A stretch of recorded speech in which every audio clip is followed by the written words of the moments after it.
Through the first 2 weeks, the reimagined 2020 season has thrown college football into chaos. In the opening week, we witnessed then number 2 Ohio State fall to unranked Buffalo in Columbus. Week 2 itself did not disappoint as Georgia Tech shows the Irish an ACC welcome by blowing them out 42-24 in the Chick-fil-A kickoff. Elsewhere, then number 4 Oklahoma fell to West Virginia at Norman in a defensive slugfest 13-6. We wrapped up with a thriller as Texas survives quadruple overtime versus Ole Miss, eking by 28-26 by a 2-point conversion. Now, the question isn't who is hot, but who can survive. Week 3 isn't chaos for chaos' sake. This week poses the question, is this the week that the dust starts to settle and we really see who belongs at the top? Noon, Ames, Iowa. The battle for the Cyhawk explodes with number 21 Iowa battling number 20 Iowa State. Coming off a win where Spencer Petras threw 3 touchdowns versus Western Michigan, the Hawkeyes aim to keep that momentum going. But Iowa State at home looks to stop that with Breece Hall and Brock Purdy leading the way. Iowa State gets the ball first, but Iowa's defense shuts down, forcing a 3-and-out. Iowa's Petras takes charge, leading the Hawkeyes down the field with sharp passes, up until a pitch to Tyler Goodson goes wrong. Greg Eisworth strips the ball and Jacob Hummel recovers it. The Cyclones are in great position, but a quick pass intended for Xavier Hutchinson from Purdy is read perfectly as Riley Moss jumps the route and takes it back for 6, putting up the Hawkeyes 7-0. We move along to the second quarter as the Hawkeyes are on the move. The drive would be capped off with Petras finding Goodson on a screen pass where Goodson dodges defenders and takes it in for a touchdown, extending the lead to 14-0. On the ensuing drive, Breece Hall says, "Not so fast." He breaks a 30-yard run, gashing the Hawkeye defense for a first down and then some. Purdy's not out of trouble, though, as Jack Campbell picks him off, giving Iowa another shot to pull away. The Cyclones make adjustment as they opt to go run heavy, putting all the weight on Hall, and he does not disappoint as he breaks one that sets up a pass play from Purdy to Sean Shaw Jr. for a touchdown, making it 14-7 right before the half. We move along halfway through the third as the Iowa defense stays relentless. On the day, they racked up 5 sacks, overwhelming the Iowa State O-line. But Hall's a one-man wrecking crew as he takes an outside stretch play 64 yards for a touchdown, tying the game at 14 with 4 minutes left in the quarter.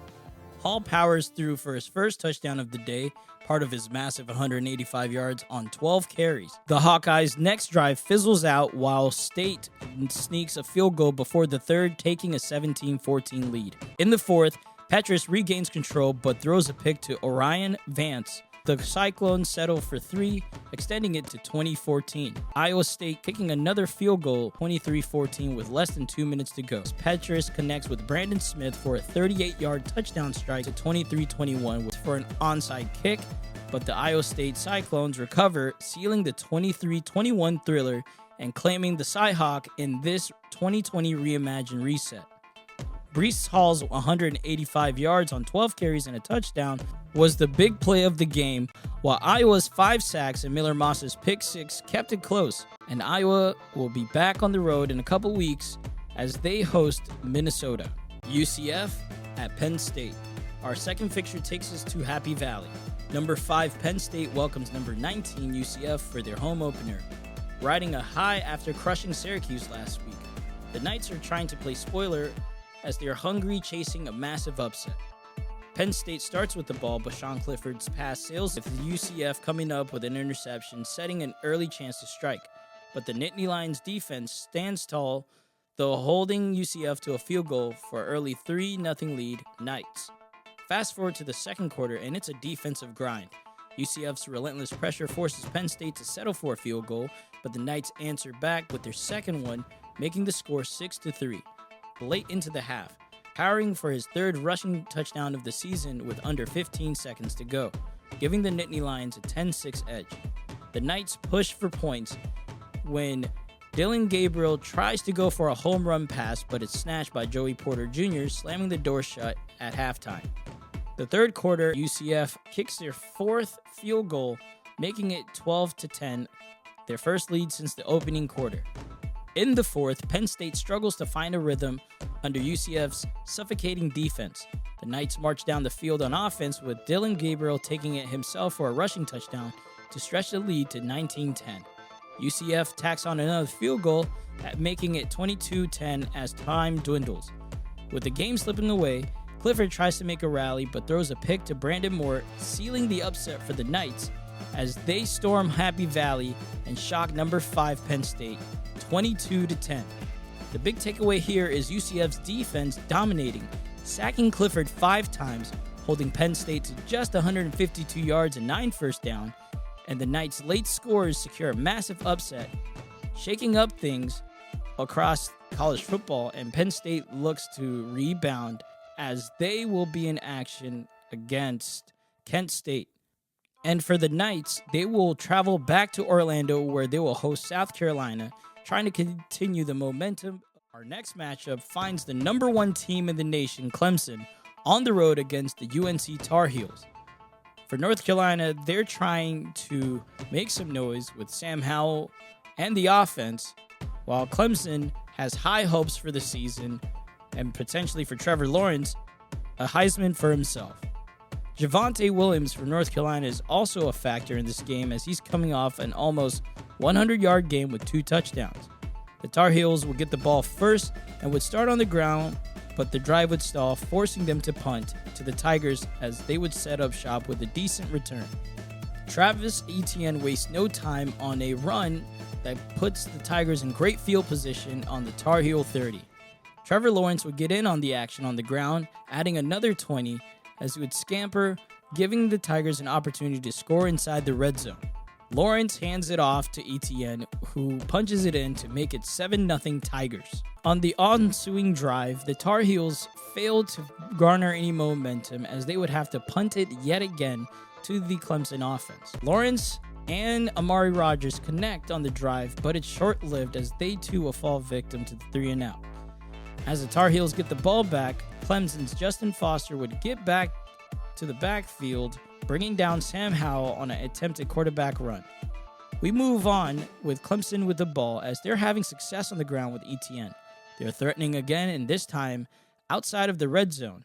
But the Tar Heel defense stands tall, sacrificing 3 to make it 10-0. The Tar Heels would start the drive with a run having positive movement. Howell would find De'Ami Brown for a positive gain, seeming to give a little bit of life. Bo Corrales would join in the action as he gets a catch for 16, putting them in the red zone. Howell drops back, finding no one, rolls out of the pocket, and runs it in to put the Tar Heels on the board right before the half. There's still a little bit of time left as Clemson has the ball. They'll try to make something happen, but North Carolina's Jaleel Taylor brings down Lawrence, sealing his second sack right before the half. Coming out of the break, the Tar Heel defense does their part, limiting Etienne on the first drive, forcing a 3-and-out.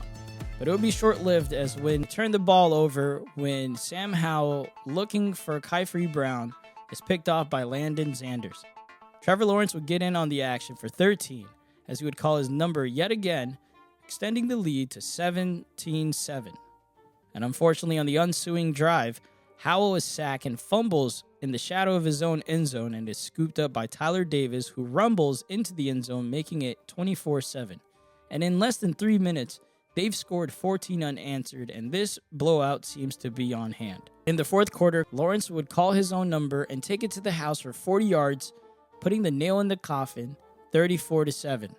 They would tack on 3 more for a final score, 37-7. Clemson starts the season strong on the road. Trevor Lawrence having over 100 yards on the ground, didn't even have to pass much with all the success that they had.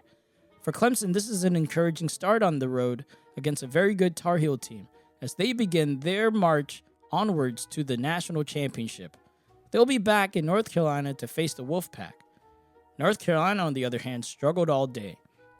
Jaleel Taylor was the only sole bright spot for the Tar Heels, racking up 3 sacks on the day. Howell was limited to 107 yards and 3 turnovers, and on the ground, they barely even had 25 yards.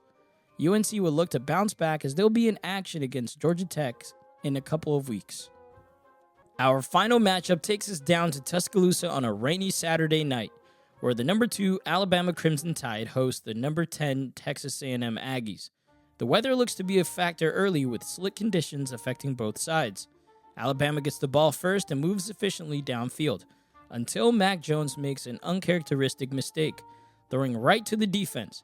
Damani Richardson is waiting in the wings and returns the interceptions a few yards, setting up A&M with an early opportunity. The chance is short-lived, though, as Kellen Mond throws across his body and is picked up by Josh Jobe. A few plays later, Najee Harris takes an outside stretch plays to the house for 67 yards, giving the Tide a 7-0 lead.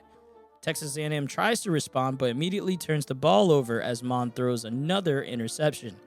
He settles down in the next drive, though, after the Aggies' defense forces a punt. A&M gets on the board with a field goal to make it 7-3. Alabama answers with a field goal of its own, extending the lead to 10-3. With less than 2 minutes before half, Jones finds John Mechie on a quick strike to make it 17-3. The rain plays another role when A&M fumbles on the ensuing kickoff, setting Alabama just outside of the red zone. However, the Aggie defense holds firm, forcing Bama to settle for a field goal before the half. Early in the fourth, Mond finally finds Jalen Preston for a 24-yard touchdown to cut it to 26-9. A&M goes for 2 and converts, making it 26-11. In garbage time, Mond connects to Chase Lane on a 51-yard bomb, but it's too little too late. The Aggies fall 29-17. This game was heavily affected by the weather, and it was over early. Even if the final score doesn't show it fully, Alabama's defense showcased why they still remain elite, and the Tide dominated on the ground and through the air, holding A&M to just 245 yards. In Oxford, Ole Miss shocks number 3 Georgia despite losing Matt Corral early. Jerrion Ealy powers the Rebels on the ground with 138 rushing yards, while Georgia's offense unravels after opening with Zamir White's touchdown, as JT Daniels completes only 30% before being benched. Ole Miss rolls in a statement upset. Number 12 Michigan headed down south to Charlotte to face the 49ers, but Charlotte had other plans as they stunned the Wolverines, blowing them out 31-9. Aaron McAllister exploded for 210 all-purpose yards, 187 on the ground. The Wolverines' offense stalled completely as the 49ers dominated from start to finish. Ian Book leads the Irish on a clutch drive that hits Joe Wilkins Jr. for the go-ahead touchdown, and the Irish storm back, beat the Hokies. We look at the standings after 3 weeks. Alabama overtakes Clemson for the number 1 spot as they've played one more game. LSU number 3, Florida climbs to number 4, Oregon enters the top 5. Penn State falls down to 10, Georgia drops to 13, and Michigan tumbles down to 21 after its embarrassing loss to Charlotte. Week 3 did not disappoint, having so many exciting matchups. As storylines begin to form, stay tuned for next week. We will find ourselves in the Tiger Bowl as number 3 LSU hits the road against number 6 Auburn, shaping the SEC and seeing how the national championship landscape will look like. Out in the Big Ten, Michigan looks to bounce back on the road in Lafayette versus Purdue. Florida travels at night to face the Volunteers at Neyland Stadium, which promises to be a good matchup.